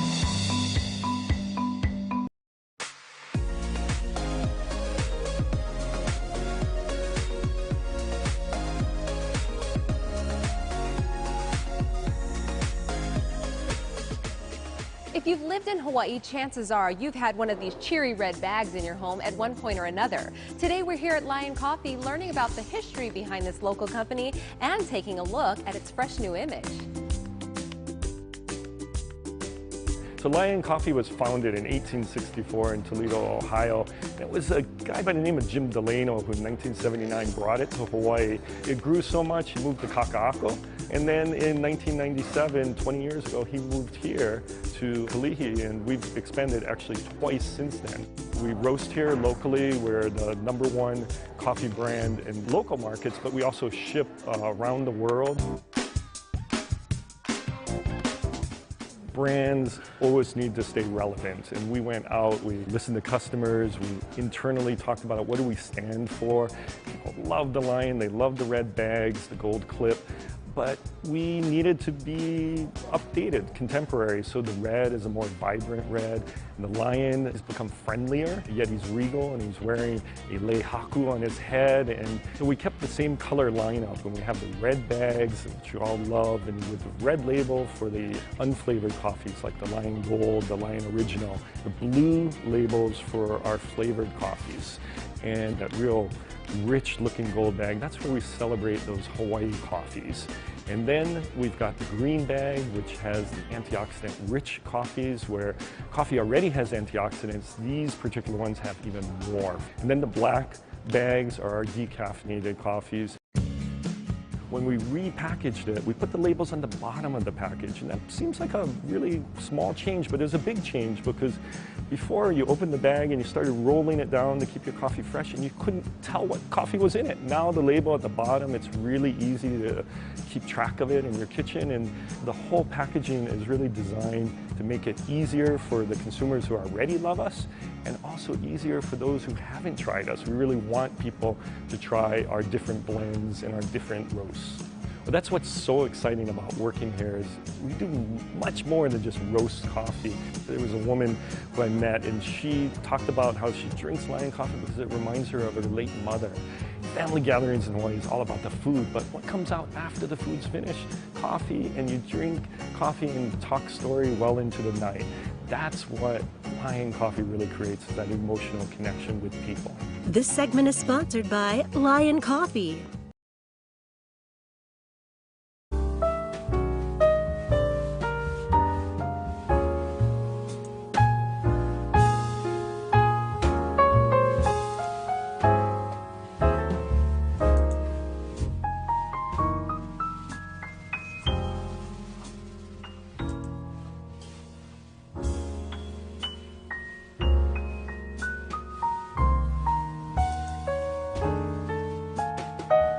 Ladies and gentlemen, welcome back to our program, The Exceptional Conservative Show, live from the nation's capital. I've had a lot of children in my lifetime I've done interviews with or whatever, and I'm going to tell you, the toughest people to do interviews with, I'm going to put them in order. Elderly people. And I'm not talking about Mary Brockman's day. I'm talking about older than Mary Brockman. Elderly people. Because you are a child to them. You may be 60 years old interviewing a 90-year-old, but to them, you're a baby. You're a little person. Okay? You don't know what you're talking about. You don't have it all here yet. You will never get to my age. And if you got to my age, you wouldn't know how smart you were. You know, it's really elderly people. But sometimes they are the best sense of humors. Elderly, very elderly people. Great sense of humors. But still, they're disdainful of you because you are so much younger than they are. You haven't been through.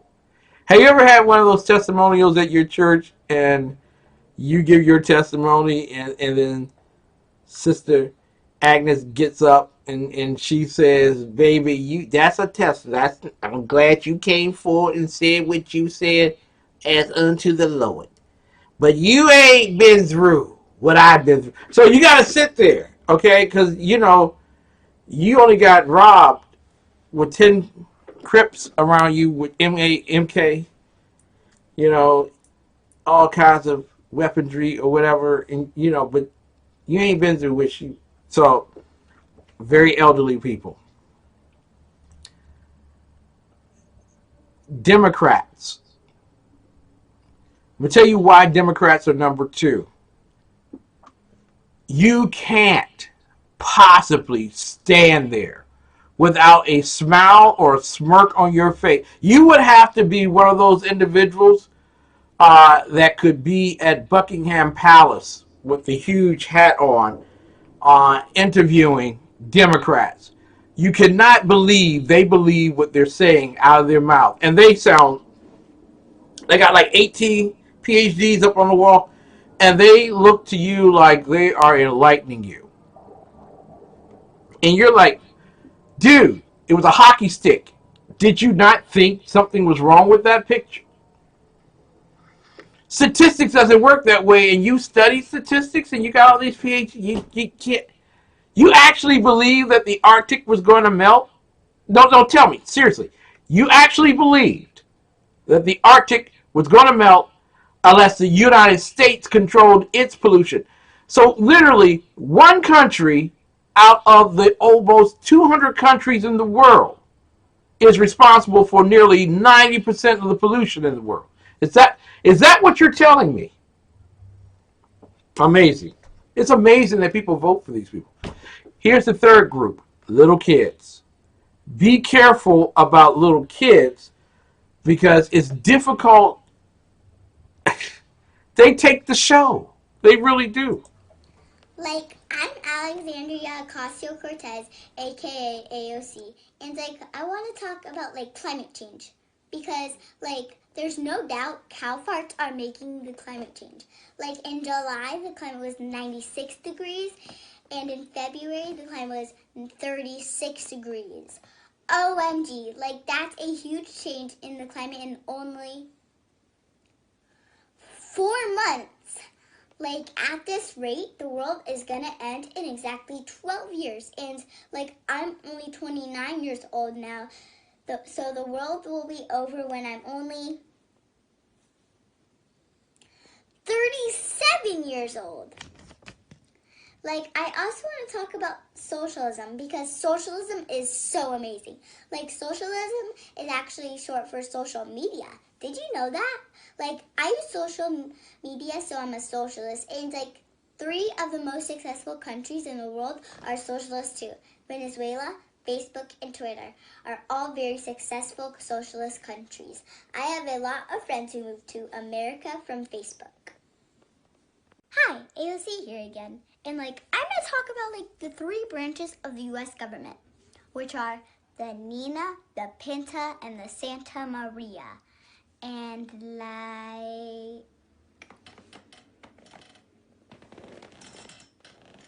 okay, they're gone. Please help me. My parents are making me do these videos. They're crazy right-wingers. They watch Fox News and listen to Rush Limbaugh. And there's some Russian guy named Trump. I don't even know who this ABC lady is. I just want to have a normal childhood like Britney Spears or Lindsay Lohan. But they think doing these AOC 3PO videos will get me into Harvard. So they won't have to brag my way in and pretend I'm 1/16th Cherokee. Please send someone. Send ICE or the FBI, but not James Comey. I'm too young to be wearing lipstick, and these glasses are hurting my eyes. Uh-oh, here they come. And that's right, rich people don't deserve to keep any of their money, no matter how hard they work. I'm Alexandria. Oh, say, can you see? And I approve this message. Like, hello America, AOC here again, but this time from Washington, D.C., which is named after our country's first president, George Washington, D.C. Did you know that? Like, I want to tell you about my plan to single-handedly save the planet. I call it the Green New Deal. I picked green because I'm still learning my colors. I came up with my plan after watching like the most important documentary on climate change. It's called Ice Age 2, The Meltdown. That's not me saying it, that's science.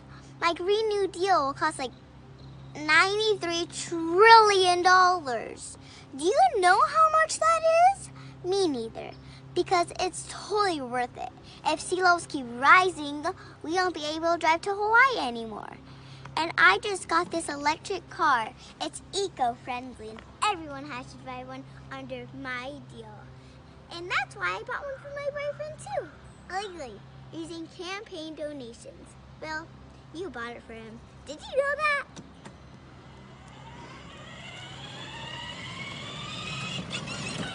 Did I tell you not to speak? If you say one word, you're driving the pink one.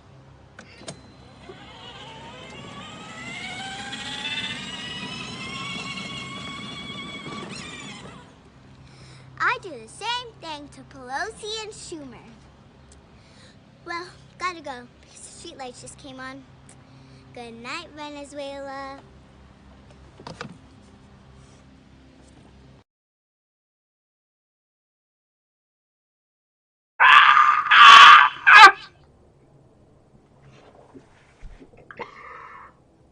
George Washington, D.C. You gotta love it, man. You gotta love it. Kids show you up every single time. I gotta get her to come on my particular show. But from popular demand, Mary and Dave have suggested that we play this young lady, Soph. Let it be said. Let it be done. My spite for learning institutions is exceeding the time I spend in them in increasingly disproportionate amounts. The first time I read about the kids who shot up their high school, I simply couldn't understand it. Why would they wait until high school? Every year, fresh-robed infants join the ranks of those who've been ripped from their mother's chest and shipped by the busload into the state's indoctrination camps, whose authority figures come just short of prison wardens. Correspondingly with every year, the reason not to put them out of their collective misery before they can add up in their heads becomes more and more mysterious to me. The vitality I once brandished dwindles like ice under a hot bulb. My eyes stagger in and out of focus. And when I ask myself, why are you still here, I get no answer. Yet, a beacon of light shines through this weary, dreadful gallery of discomfort. Among the insistent demands that I surrender all of my firearms and smile longingly upon the incoming droves of Muslim men, one thing keeps me from erupting into a frenzy, clutching the face of the nearest child prostitute and raising it with my bare fists. One thing and one thing only manages to keep my morale high. A dingy piece of paper taped to the bathroom wall, telling me not to kill myself. Rhetoric on the level of this. There's a reason erasers don't work in your heart, and that's because who you are and who you're born wanting to love isn't a mistake. Is being littered around my school with exactly what you'd expect self-righteous teenagers to find deep. Ultimately, their objective is to propagandize that unhappiness isn't a proper reaction to the school hassle. Instead, you should just passively accept the fact that you're a government-owned invalid stuck in a glorified POW camp. So you might as well just put your feet in the stirrups and try not to whimper as a stranger changes your diaper for the next half a decade. If the campaigns were actually about suicide, they would be distributed around office spaces and nursing homes, since the brunt of suicides are committed by older men, as opposed to teenage girls, as you are led to believe. But of course, the true motive of the campaigning is to put a band-aid on the public school system's issues. Most of the posters consist of vain truisms about self-image and fat phobia, as if the lumbering lard buckets of America weren't all 30-something-year-olds, and as if some ham beast or Skindiana Bones is gonna become healthy off of shitter wisdom. The teens who actually end up sucking the smooth end of Satan's trident have nothing to do with these weepy man-cows who use it as an excuse to be big as a barrel and not get made fun of. Of all the things to protest, they couldn't have shit the bed worse than by contesting the medical consensus that obesity is unhealthy. Your skin isn't paper, don't cut it. Your size, your body, isn't a book, don't judge it. Your life isn't a movie, don't end it. How about, your mouth is not a bottomless pit, quit flinging food down it. Treat yourself like the zoo animal you are and stop getting fed so often. The reason why Tubby 2x4s get made fun of is not because of a social construct. It's because the kids who make fun of them are locked away for hours on end, forced to sit down, when every muscle in their body is telling them to run around. It shouldn't shock anyone when they start giving noogies to their classmates. I'm surprised there isn't a shit-flinging epidemic yet. The root of the issue is that schools are inherently incompatible with the nature of teens. And speaking of the nature of teens, this goes out to whoever picked the curriculum for public schools. Teens already want to jack off 24/7. They don't need fucking encouragement. They're already watching Big Mouth and all types of degenerate shit at home. The last thing they need is to learn how to put a condom on a wooden dong and get birth control without their parents knowing. The excuse these sick fucks use is that 13-year-olds are having sex anyways, so you might as well teach them how to do it properly.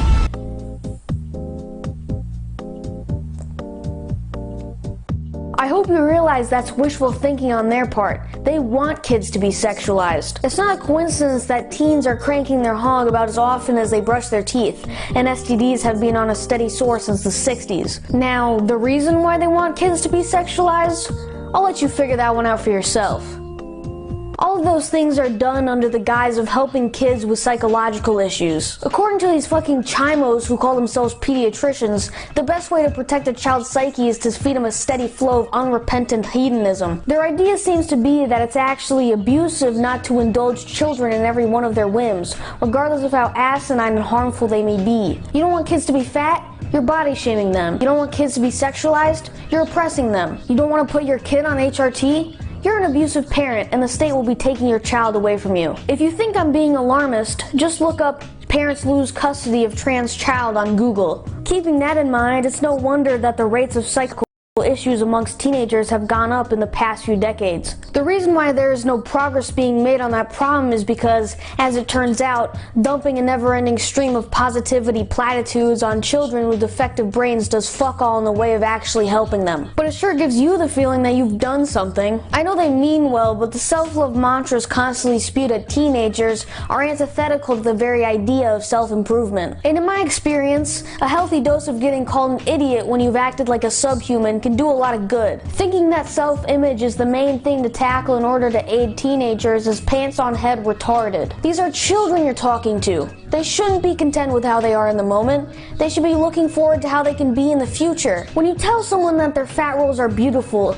or they're just too good for the crush that turned them down, or that being a whorish trash can is just fine, you're helping them be the same dickheads they were in high school when they're 24. Think of it. You are addressing a classroom full of insecure faggots, histrionic girls, overweight goobers, and proto-autistic neets, and you're telling them that they're flawless. That's possibly the worst thing you can do for their development. You can't just offload their issues as somebody else's fault. You have to tell them to their face that they're not perfect, or else they'll never fix themselves. When you're a teen, you'll probably do a lot of stupid, reprehensible shit, waste a lot of time, and make many all-around bad decisions. And it's not okay. When these things happen, you need to realize that you're a bumbling, half-retarded pea-brain, and it's your responsibility to fix it. A lot of degenerative internet culture is a byproduct of people's narcissism being egged on by everyone around them. It begins when they're young, and it often culminates in them blaming some abstraction for all their problems, cyclically postponing their self-awareness. It's generally painful to imagine yourself realizing you blow ass, but it's quite liberating, actually. Whenever I see posters advocating for self-esteem, it just reminds me of all the people who are straight up they-live creatures, progressively thinning their identity out over time. Young males are the ones who I perceive being targeted more by the programming than girls, probably because they're more resistant to it. Regardless of how much geek culture and Reddit will try to normalize endless video gaming and beating off, men partake in it like someone who is awake during open heart surgery. It's excruciating because they often consciously witness every second of their decay. Additionally, the males who fall for the casual sex meme are just as bad as the sluts who fall for it, despite what PUA guys will try to tell you. I know, this coming from a female sounds biased, but don't take it from me. Take it from God. Or burn in hell for eternity. Your choice. With the current culture being so anti-man, it's expected for men to be betas. The real dissonance reveals itself when you realize that the generation that preached the most for the empowerment of women gave way to the weakest generation of women yet. I'm not like other girls. I listen to Billie Eilish and wear long-sleeve striped shirts under my t-shirts. I wear Doc Martens and checkered Vans. I have a Polaroid camera and I love Shane Dawson. But no, I must be mean and wrong for saying that. We should just keep prescribing people the "you're perfect in every way, nothing is wrong, keep eating, watching, and being" garbage pill and see where that takes us. I know telling kids to just talk to their school counselor makes your life infinitely easier, but it's akin to putting a band-aid on a convict's prolapsed anus as opposed to not letting him get raped. That's a bombastic analogy, but you can certainly cut down on misbehavior and psychological issues by not exposing your kid to all sorts of heinous shit during their infancy. You can't expect them to end up fine when you let your kids consume toxic food, have free access to all types of hellish entertainment, be in school and away from you for unhealthy amounts of time, and have overwhelming amounts of homework. And when your kid finally goes off the rails, you just throw Ritalin or Adderall down their hatch, disabling them chemically just so they don't bug you anymore. I know it's convenient for you to virtually take the batteries out of your kid so he's a little less spastic than his usual self, but that's not very ethical, is it? However palliative, American sports teams and various extracurricular activities are the best outlets for the pent-up energy of young men, because it gives them a hierarchy to climb. But that's somewhat exclusive because there are plenty of kids who won't be able to partake in it. Those kids will just have to deal with being bored out of their minds, and that's where bullying comes from. It's bad behavior that is supposed to be punished, but it'd be even better if we could eliminate the pre-existing conditions that make it happen. Either that, or you better get content with some bloke grabbing an AR-15 out of his dad's gun cabinet and depopulating the schoolyard every couple of weeks. Why should you worry about your kid getting shot when school's already raping him every day? At least he's getting a break from his routine ramming. And when that happens, legal access to guns gets more restricted, which is evidently ineffective because the number of school shootings just keeps going up and up. So it's obviously not the accessibility of weaponry that causes this. One thing that I think has a much more accurate causality link to the amount of school shootings is this. American public schooling has become a more and more rigorous ordeal over time in an effort to sort out only the most complacent cattle to be subjected to further indoctrination. That, however, is extremely detrimental to the psyches of children, so to counteract that, they start dousing their brains with chemicals that ultimately make them even more unhinged. This form of programming is bound to unravel itself eventually. This can happen while they're still in school, or it can happen years later, after a decade or so of having their pockets routinely emptied by crippling debt. And after getting their heads filled with propagandic deadwood, they finally realize that everything they were ever told was a lie. Imagine how scathing the ego death is for a guy who, since the day he was born, has been getting told that diversity is awesome and everything is relative. Drugs are cool and having a family is lame and college is a good financial decision. And when he's in his late 20s, he burns through all of those untruths at once, and all of it comes crashing down. Try rising above the ashes of the identity that you built for yourself over the course of your entire life without developing a serious mental condition. The ninth circle of hell in Dante's Inferno is betrayal. Parents, teachers, government officials, and just about every authority figure that was supposed to be reliable exploited the trust these kids had in them. That's why all kinds of aggressive behaviors are now considered toxic, because if these kids were to act out their anger, they'd be flipping cars and murdering the mayors of their cities in no time. In conclusion, remember this.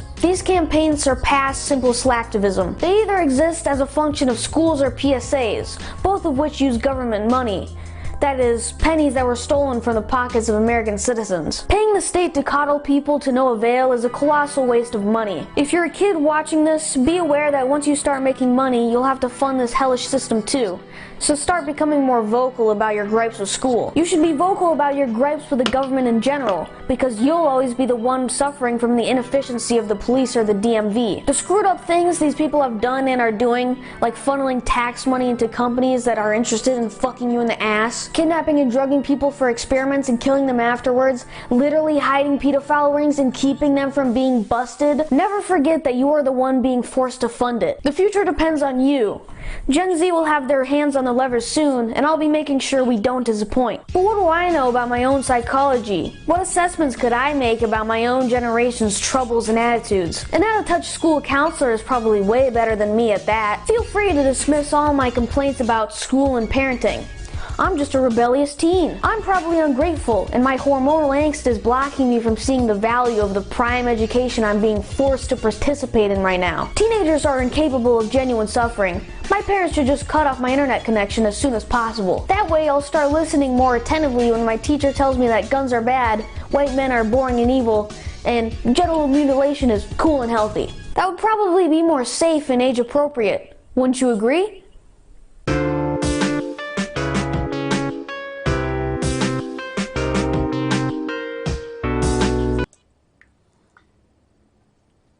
Couldn't have said it better myself.